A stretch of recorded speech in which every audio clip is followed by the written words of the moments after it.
Ryan and Santanna Bay are shaking things up in Central Texas. The couple helps run Coryell Feed and Supply in Gatesville, providing Coryell County and the surrounding area with feed, nursery, and farm supplies, and a whole lot more.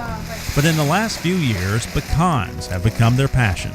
We've got roughly 80 acres of dry land orchards, and then our little place here is irrigated and have another place in town that's irrigated, so about 30 acres are irrigated pecans, and then the rest of it is native groves and pecan bottoms that are up and down the rivers and creeks here in Coryell County.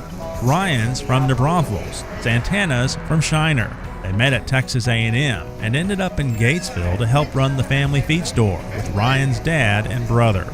They were looking for a place to live outside of town. They found a rundown pecan orchard in the small community of Mound.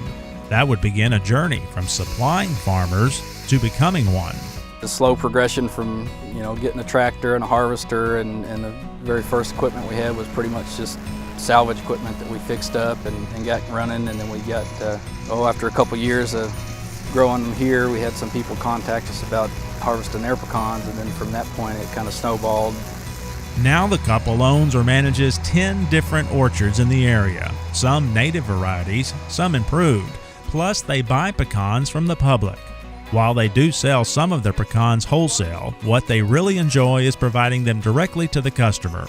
A few years ago, they invested in a pecan cracker and a sheller, originally bought for their nuts. But as customers discovered they could crack and shell pecans, the demand exploded.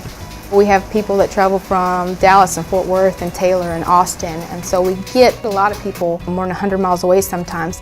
I've done it so long that I can just take 2 pecans in my hand and see exactly what amount of pressure I need to put on them.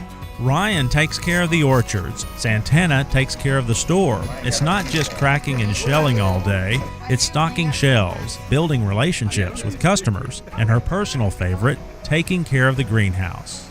It is Christmas morning when a plant truck shows up. I cannot tell you how excited I get. At any time, if you walk into the greenhouse and you're not just uplifted by all this amazing, all these plants that God created, I mean, there's no hope for you, The Bays serve on the Coryell County Farm Bureau Board, as well as the State Young Farmer and Rancher Committee. The couple loves raising their 2 boys, Grayson and Graham, between the pecan trees. Family is at the center of their farm, and for Ryan and Santanna, working shoulder to shoulder never gets old. I love waking up to him in the morning. I love seeing him here. I work so much better when I can talk to him about things and bounce ideas off of him and get his input and vice versa. I can usually tell what he's thinking and what he's about to say. We have just become much closer because of it.